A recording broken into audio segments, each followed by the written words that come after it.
Halo semua, kembali lagi bersama saya di channel Ilmu Pengetahuan Sejarah. Nah, setelah kemarin membahas dua kerajaan tertua di Indonesia, kali ini kita akan membahas salah satu kerajaan terbesar di Pulau Jawa, yang hingga saat ini masih banyak masyarakat yang melestarikan budayanya. Penasaran kan kerajaan apa sih itu? Yuk simak sampai selesai, jangan di skip ya, supaya paham. Kerajaan Pajajaran adalah salah satu kerajaan besar di Nusantara yang masih menyisakan banyak misteri. Nama Pajajaran diambil dalam bahasa Sunda, yaitu jajar, yang berarti sejajar atau berbaris. Kata ini digunakan karena posisi kerajaan ini berada di antara Sungai Ciliwung dan Sungai Cisadane yang mengalir sejajar. Kerajaan Pajajaran berpusat di Pangkuan Pajajaran, yang kini berada di kota Bogor, Jawa Barat. Bogor dipilih karena lokasinya yang sangat strategis. Yang pertama, lokasi ini dilindungi pegunungan dan sungai, sehingga menyulitkan musuh saat menyerang. Yang kedua, dekat dengan jalur perdagangan di pesisir utara Jawa. Hal ini sangat berpengaruh bagi Pajajaran, terlebih wilayah ini dekat dengan Selat Sunda. Yang ketiga, wilayah ini sangat subur dan kaya sumber daya alam, yang sangat cocok untuk pertanian dan perdagangan. Berdirinya kerajaan Pajajaran berasal dari runtuhnya kerajaan Tarumanegara, yang lalu terpecah menjadi dua kerajaan besar, yaitu kerajaan Sunda dan kerajaan Galuh. Lalu, pada abad ke-15, Sri Badungga Maharaja atau Prabu Siliwangi menyatukan keduanya dan memindahkan ibu kota ke Pangkuan Pajajaran. Kerajaan Pajajaran diperintah oleh raja-raja yang sangat kuat, dengan sistem pemerintahan yang terorganisir. Prabu Siliwangi adalah raja paling terkenal. Ia dikenal sebagai pemimpin yang bijaksana dan membawa kemakmuran. Masyarakat Pajajaran terbagi menjadi beberapa kelas. Yang pertama ada kaum bangsawan. Kaum ini termasuk dengan raja dan keluarganya. Yang kedua ada kaum Brahmana, yaitu para pemuka agama dan penasihat kerajaan. Yang ketiga ada kaum petani dan pedagang.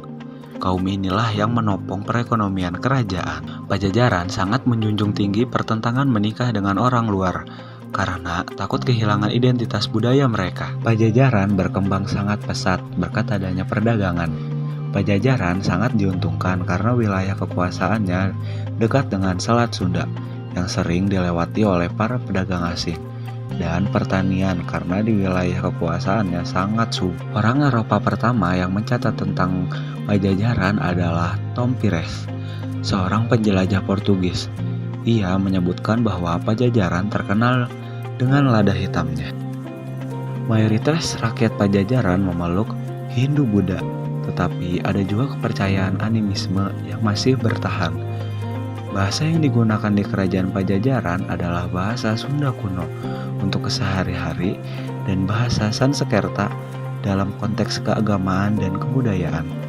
Sistem penulisan di kerajaan ini menggunakan beberapa aksara seperti aksara Sunda kuno dan aksara Pallawa.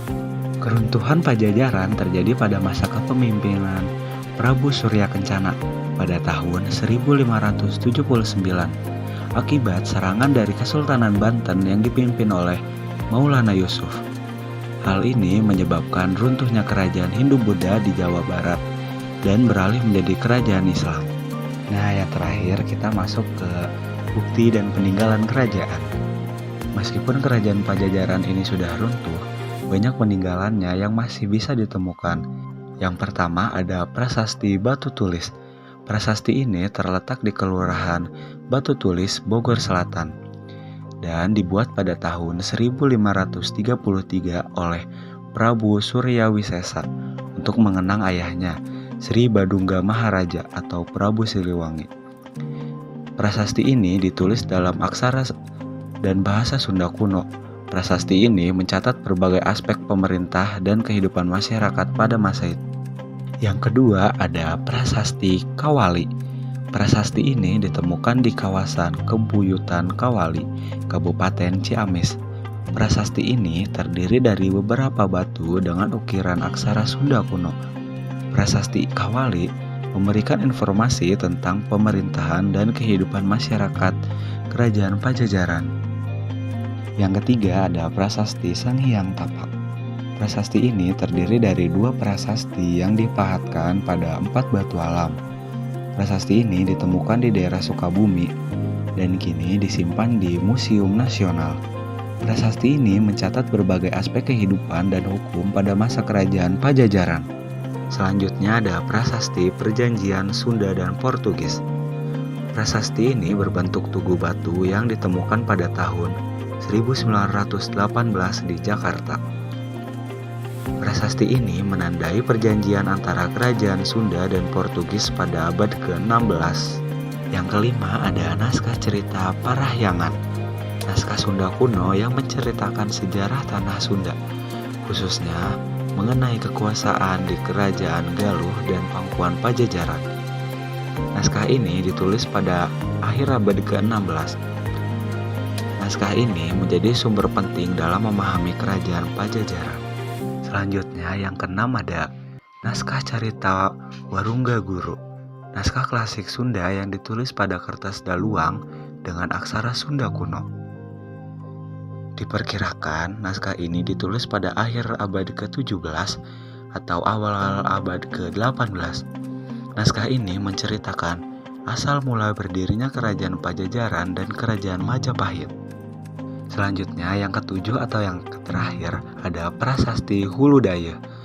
Prasasti ini terletak di daerah Cikalahang, Kecamatan Duku Puntang, Kabupaten Cirebon. Prasasti ini memberikan informasi tentang wilayah dan kekuasaan kerajaan Pajajaran pada masa itu. Oh iya, di akhir masa kerajaan Pajajaran ada mitos yang menyebar luas.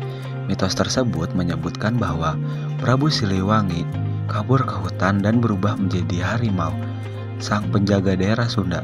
Walaupun hingga saat kini masih belum diketahui kebenarannya. Jadi, apakah Prabu Siliwangi benar-benar berubah menjadi harimau? Ataukah hanya legenda untuk menyembunyikan sesuatu yang besar? Sekarang, giliran kamu yang mencari jawabannya. Cukup sekian video kali ini. Jangan lupa like, subscribe, dan jangan lupa nyalain loncengnya agar tidak ketinggalan video-video terbaru dari kita. Dadah.